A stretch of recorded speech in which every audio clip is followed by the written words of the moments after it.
जिस तरीके से दिल्ली में राउज आईएएस कोचिंग सेंटर का मामला सामने आया है, उसने देश को हिला कर रख दिया है। अब तक 3 बच्चों की जान जाने की खबर है। इसमें से एक बच्ची है उत्तर प्रदेश के अंबेडकर नगर से, दूसरी सिकंदराबाद से और तीसरा लड़का है केरल से। अब लोग जाग रहे हैं धीरे धीरे, लेकिन समस्या यह है कि इससे पहले भी सिस्टम में लूपहोल्स थे। लेकिन जब कोई हादसा हो जाता है तो लोग शायद उसी चीज का इंतजार करते रहते हैं। आज के इस टॉपिक पर बात करने के लिए हमने एक ऐसे शख्स को आमंत्रित किया है जो बरह रास्त हमारे साथ दुबई से जुड़े हुए हैं। और ये बहुत अहम शख्सियत हैं। इनका नाम जोगेंद्र सिंह सलारिया है। ये एक पीसीटी ह्यूमैनिटी करके एक संस्था चलाते हैं जो वर्ल्ड वाइड ह्यूमैनिटी ग्राउंड पर लोगों को ट्रीट करती है। ब्रीफली हम सबसे पहले तो सर का स्वागत करते हुए उनसे यही जानने की कोशिश करेंगे कि आप जो संस्था चलाते हैं पीसीटी, थोड़ा सा उसके बारे में बताइए, फिर हम मुद्दे पर आते हैं। आपका बहुत बहुत धन्यवाद सलीम जी। आपने, मैं यही कह सकता हूं कि जो परिवारों के ऊपर दुखों का पहाड़ गिरा है, उसके बीच में आपने ये हमारे तक ये बात को पहुंचाया। और जो पीसीटी ह्यूमैनिटी तंजीम है, मैं यही कहना चाहता हूं कि हमारे भारत के कानून के मुताबिक अगर कोई काम करता है, यानी किसी की कोई मदद करता है, तो हमें किसी ना किसी माध्यम से ही करना चाहिए। चाहे वो अपना कोई ऑर्गेनाइजेशन हो, चाहे वो किसी ऑर्गेनाइजेशन से जुड़ना ही पड़ता है। इसका कोई विशेष दायित्व नहीं था पीछे की, यानी हम लोग ये ऑर्गेनाइजेशन बनाए, लेकिन भारत के संविधान को मानते हुए हमने ये ऑर्गेनाइजेशन बनाया था 2012-13 में। और आज वो उसका मुख्य ऑफिस दिल्ली में है। और अभी मैं आपसे दुबई से मुखातब हूँ। तो सबसे पहले आप बताइए सर, राउज एवेन्यू कोचिंग में जो 3 बच्चों की मौत हुई, लेकिन इस तरह के हादसे एक वक्त पर आकर के पेश आ जाते हैं, लेकिन इन हादसों के पीछे की जो कहानी होती है, इससे पीछे की जो पटकथा होती है, वो बहुत पहले ऑलमोस्ट लिखी जा चुकी होती है। इस पर आपकी क्या टिप्पणी है? सबसे पहले आप। देखिए, मैं आपसे ये एक बहुत जिम्मेवारी से ये कहना चाहता हूँ कि अभी इंस्टीट्यूट जो वहाँ पे बच्चों को कोचिंग दे रहा था, उसके ऊपर उंगली उठाई जा रही है कि बेसमेंट में वो लाइब्रेरी और वो वहाँ पे क्लासेस लगती थी, वहाँ पे बच्चों को कोचिंग दी जाती थी, जो भी था। आप ये चीज को सोचें कि क्या सरकारों का कोई काम नहीं था? अगर वो पानी जो है वो बेसमेंट में चला गया, तो जो वहाँ का सिस्टम है, जो वहाँ के सरकार के नुमाइंदे हैं, क्या उन्हें मालूम नहीं है कि ये कंस्ट्रक्शन किस टाइम पे हुई है, और किसने ये जो घर का नक्शा है वो पास किया है? और जो ड्रेनेज पानी था, उसका जो पानी वो बेसमेंट के बीच में चला आया, तो ये एक बहुत बड़ी चूक हुई है। जो भी सरकार के टाइम पे जो भी डिपार्टमेंट था जिसने उनको, देखो, एक दिल्ली हमारा वो शहर है, यहाँ से पूरा भारत मशीनरी चलती है। हम्म। और अगर हमारे कैपिटल में ऐसे हादसे हो रहे हैं कि हमारे आज के जो बच्चे हैं, वो इतना बड़ा जोखिम उनको उठाना पड़ा कि उनकी जान तक चली गई, वो आने वाले समय में अपने माँ बाप के नहीं, पूरे देश के लिए वो गौरवमयी इतिहास रचते थे। आईएएस वो कमीशन पास करके आते तो देश की सेवाएं देते थे। और दुर्भाग्य की बात यह है कि वो घर वालों को अरेस्ट किया जा रहा है। मैं तो ये बोलता हूं कि सरकार को कटहरे में खड़ा करना चाहिए कि जिस सरकार ने इनको, इनके घर को, जो वो आज तक उनको ध्यान में नहीं आया कि इस घर में, यानी कि बेसमेंट इलीगल बनी हुई है या लीगल तौर पे बनी थी, किसने, वो आर्किटेक्ट ने, यानी कि वो जो बेसमेंट का मैप बनाया था, वो किसी से अप्रूवल हुआ नहीं हुआ। और ये तो है नहीं है कि फर्स्ट टाइम बारिश वहां पे हो रही है। तो ये एक बड़ा सोचने का विषय है। मुख्यतः सरकार उसके लिए जिम्मेदार है, प्रशासन के लोग उसके लिए जिम्मेदार हैं, कोचिंग के लोग ज्यादा मैं जिम्मेदार नहीं। बिल्कुल बिल्कुल मैं शासन के लोगों को जिम्मेदार मानता हूं।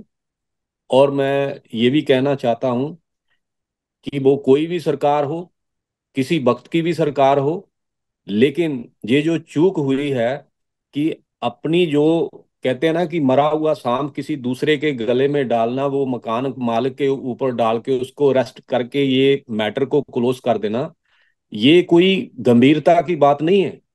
बात ये होनी चाहिए कि देखें, मैं खुद इस बात का आई विटनेस हूं कि मैं 24 जुलाई को दिल्ली में था। और मेरे को किसी काम के लिए सीपी से पंजाबी बाग जाना था, और कम से कम 10 से 12 किलोमीटर का सफर जो था वो 2.5 घंटे में भी कवर नहीं कर पाया। और ट्रैफिक पुलिस ऑफ दिल्ली, उसको ये सोचना चाहिए कि आपको ये स्कूटी पर, बाइक पर लोग दिखते हैं कि ये लोग कानून तोड़ रहे हैं, लेकिन जो टूरिस्ट की बाहरली स्टेटों की आई हुई बसें जो है, वो जो मेन रोड है, रोड के साइडों में 20-20 बसें जो है वो खड़ी हैं। हम्म। और मेरा जो नंबर है वो आपसे किसी से भी कोई ले सकता है, गूगल से ले सकता है। मैं उन ट्रांसपोर्टर्स का नाम भी बता सकता हूं, क्योंकि मेरे को अच्छे से याद है कि वो कौन अच्छा, सी आप ये ट्रांसपोर्ट की 27 तारीख बसेस की थी। घटना है और आप 26 तारीख को दिल्ली में थे। मैं 24 तारीख को दिल्ली में था जब बारिश हो रही थी, हम्म। और मैं 24 की मेरी फ्लाइट थी। मैं 24 को दिल्ली से आया हूं दुबई में। लेकिन मैं ये कहना चाहता हूं कि ये हमारे देश के लिए त्रासदी है, दुख की घड़ी है, और दुख की बात है कि हमारे देश में 75 साल के बाद में यहाँ से हमारी देश की पूरी प्रणाली चलती है, हमारे मिनिस्टर्स लोग वहां पे हैं, और वो लोग भी सफर कर रहे हैं, लेकिन इन चीजों के ऊपर ध्यान क्यों नहीं है? क्योंकि वो लोग भी ऐसी ट्रैफिकों में स्टक होते हैं। आम पब्लिक का क्या हालात होगा वो तो आप अंदाजा लगा सकते हैं। लेकिन सबसे बड़ी जो मैं बात आज के आपके साथ जुड़ा हूं, मैं ये कहना चाहता हूं कि उन माँ बाप का क्या कसूर था जिनकी आंखों के चिराग चले गए, चाहे वो बेटी हो चाहे वो बेटा हो। लेकिन ये एक बहुत सेंसिटिव मुद्दा है, और इसको मैं ये कहना चाहता हूं कि जैसे अभी सेशन बजट चल रहा है पार्लियामेंट में, ये मुद्दा उठा के, और खास करके बाकी का छोड़ के, मेरे को लगता है कि दिल्ली का सुधार होना चाहिए। तो एक चीज़ और मुझे बताइए सर, जब ये पूरा घटना हुई तो शिक्षकों पर सारा भार फोड़ दिया गया कि शिक्षक इस पर फ्रंट पे नहीं आ रहे हैं, आगे नहीं आ रहे हैं, बातचीत नहीं कर रहे हैं, बोल नहीं रहे हैं। स्टूडेंट्स खुद शिक्षक को दोष देने लगे। शिक्षक को दोष देना इस पूरे इशू पर कितना उचित है? देखो, शिक्षक को या अभी वो घर वालों को दोष देने का यानी कि क्या फायदा है? जिनकी जाने जानी थी चली गई, उनका तो मैं ये बोल सकता हूँ कि उनके लिए क्यामत आ गई। उनका तो संसार उजड़ गया, उनके घरों के चिराग बुझ गए, और अभी कोई बोले ना बोले। लेकिन दुख की बात यह है कि हमारे भारत के जो लोग हैं, एक बात की बहुत हैरानगी है, मैं आपको बहुत जिम्मेवारी से कहता हूं कि वो लोग इतनी नेगेटिविटी से भर चुके हैं कि वो बोलते हैं कि हमें क्या लेना है, आपको क्या लेना है, मुझे क्या लेना है। तो जब तक ये ऐसी मानसिकता रहेगी, तो मेरे को लगता है कि हमारे सिस्टम में ऐसे काम होते रहेंगे नालायकी के, और हम लोग सफर करते रहेंगे। अच्छा सर, एक चीज़ और मैं आपसे पूछना चाह रहा था कि आप कई देशों में जाते हैं, दुबई में हैं इस वक्त आप, तो मुझे बताइए कि विदेशों में अगर इस तरह की कोई कंडीशन हो, खासतौर से दुबई में, तो वहाँ कितना इमीडिएट एक्शन होता है और इस पर क्या कुछ होता है, किस तरह का एक्शन? मैं बोल सकता हूं कि मुल्क की बदकिस्मती है कि भारत से बाद में आजाद हुआ मुल्क, आज हमारे नेता दुबई में आके सेल्फी लेके बोलते हैं कि मैं दिल्ली में आया, दुबई में हूँ। ये उनको फख्र से नहीं कहना चाहिए, शर्म से कहना चाहिए कि ये उनकी ही मेहरबानी है कि हमारा भारत आज थोड़ा पीछे चल रहा है। ये बिल्कुल आपने सही कहा, सही आप पूछ रहे हैं। मैं बोलता हूं कि हमारे देश का जो सिस्टम है कानून लागू होने का, बहुत देरी करता है। हम्म। यहाँ पे भले जो डेमोक्रेटिक्स यानी कि भी कंट्रीज नहीं है, लेकिन मैं बोलता हूँ कि 100 टाइम मच बेटर है। वो इसलिए है कि यहाँ पे जस्टिस मिलता है, इमीडिएटली मिलता है, और दोषी को सलाखों के पीछे धकेला जाता है। अगर कंपनी है तो उसका लाइसेंस टर्मिनेट करके वो आदमी को उसकी सही जगह पे पहुंचा दिया जाता है। लेकिन हमारे मुल्क की बदकिस्मती क्या है कि हमारे मुल्क में ये सब चीजें जो है ये सच से, सत्य से बहुत दूर है।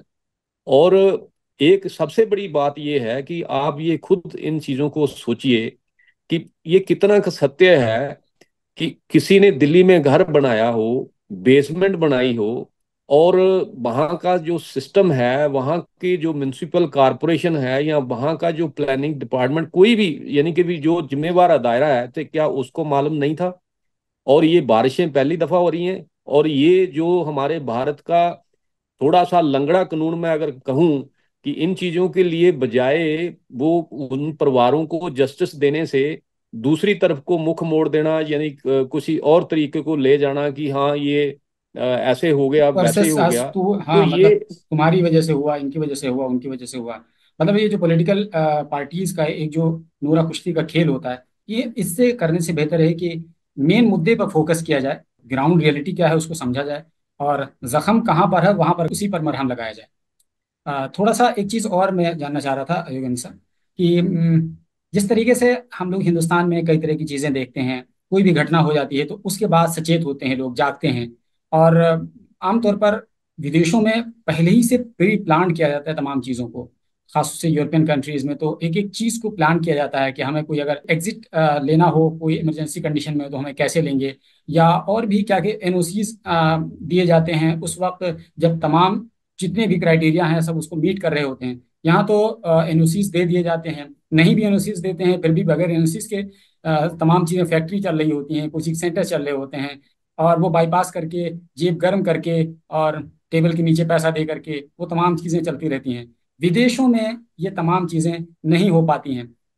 आपको क्या लगता है कि इसके पीछे जिम्मेदार एक्चुअल में कौन है? पॉलिटिकल पार्टी जिम्मेदार हैं, सत्ता के लोग जिम्मेदार हैं, प्रशासन के लोग जिम्मेदार हैं, ये बिल्कुल ग्राउंड लेवल पर आम व्यक्ति जिम्मेदार है? क्योंकि आप एक अनुभवी इंसान हैं, आप हजारों लोगों से मिलते हैं, कई तरह की चीजें देखते हैं दुनिया में, आपने खुली आंखों से बहुत कुछ देखा है। तो आप अपने अनुभव के आधार पर बताइए कि एक्चुअल में कौन जिम्मेदार है इन तमाम चीजों के लिए। ये पब्लिक भी जिम्मेवार है और प्रशासन भी जिम्मेवार है, दोनों ही जिम्मेवार है। उसका रीजन ये है कि हम लोगों ने उनको आदत डाल रखी है और उनको आदत पड़ चुकी है। अभी रीजन क्या है कि देश का जो संविधान है, जो कानून बने हुए हैं, लेकिन कानून को कोई मानता नहीं है। और सबसे बड़ी बात है कि कानून वहां पे एक ऐसा है कि वहां पे कोई रिश्वत नाम का कोई ऑप्शन नहीं है, लेकिन रिश्वत के बिना कुछ काम नहीं होता। हम्म। अभी मैं यही आपको कहना चाहता हूं कि एक छोटी सी बात यह है कि आप ये चीज को सोचे कि सक्षम भारत हमारा, जो हम लोग सोच रहे हैं, हमारे मौजूदा प्रधानमंत्री श्री नरेंद्र मोदी साहब, कि हम देश को विश्व गुरु बनाएंगे। तो देश विश्व गुरु की तरफ तब ही बढ़ेगा जब पूरे भारत के लोगों को सिर पर छत मिलेगी, हम्म। पेट भर खाना मिलेगा, हम्म। शिक्षा मिलेगी, सेहत अच्छी मिलेगी। लेकिन मैं ये कहना चाहता हूं कि यहाँ सबसे बड़ी प्रॉब्लम हमारे मुल्क में क्या है? रिश्वतखोरी। ऊपर से लेके नीचे चौकीदार तक रिश्वतखोरी ही चल रही है। तो ये चीजों से हमें सोच लेना चाहिए कि हमारे लोगों में सबसे बड़ी कमी किस कहाँ पे है, वो है अवेयरनेस पे। हमारे लोगों में अवेयरनेस नहीं है। जब तक हमारे लोग अपना राइट्स के लिए फाइट नहीं करेंगे, हम लोग ऐसे ही कुचले जाएंगे और ऐसे ही हमारे साथ होता रहेगा। क्योंकि यहाँ पे जो बाहरले मुल्क हैं, जहाँ पे अगर आप एक घर भी बनाते हो तो आपको वीसीसी यानी कि मिलता है लास्ट मोमेंट में, यानी कि जिसको हम लोग बिल्डिंग कंप्लीशन सर्टिफिकेट बोलते हैं। वहां पे क्या हो रहा है, आप ये खुद चीज को सोचें कि कितना पानी फास्टली वहां पे चला गया और 3 बच्चों की मौत होगी। और यानी कि ये 4 दिन मीडिया में आएगा, उसके बाद में खामोश हो जाएगा। तो उसके साथ भी सांठ गांठ हो जाएगी जो मकान मालिक था जिसके वहां ये इंसिडेंट हुआ है। लेकिन जिन घरों में चिराग बुझ गए हैं, उनका कोई पूछने वाला नहीं रहेगा। तो ये है सबसे बड़ी दुख की बात। तो मैं यही बार बार आपसे ये भी कहना चाहता हूं कि आपके चैनल के राही, कि यानी हमारे भारत में ये कानूनों को सख्ती से लेके आना चाहिए। यहां भी कोई कोताही कर रहा है, उसको उसकी सजा जो है वो मिलनी चाहिए। तो शुक्रिया जोगेंद्र सलारिया जी, हमारे साथ बातचीत करने के लिए और अपने ख्यालात को हमसे साझा करने के लिए। दरअसल सर का बहुत ही स्पष्ट रूप से ये कहना है कि इन तमाम घटनाओं के पीछे सिर्फ और सिर्फ सरकार को दोषी मानना, प्रशासन को दोषी मानना वो ठीक नहीं है। वो सिक्के का केवल एक पहलू हो सकता है। इसके पीछे हम खुद जिम्मेदार हो सकते हैं, क्योंकि हम ही रिश्वत को बढ़ावा देते हैं, हम ही गैर कानूनी चीज़ों को बढ़ावा देते हैं। तो जब हमारे ऊपर कोई हादसा हो जाता है तो फिर चीखते हैं, चिल्लाते हैं, और फिर कहते हैं कि सिस्टम ने हमारे साथ गलत कर दिया। तो बहरहाल हमें भी सुधरने की ज़रूरत है, हमें भी अपना आचरण देखने की ज़रूरत है, उसके बाद किसी और को उंगली उठाने की ज़रूरत है।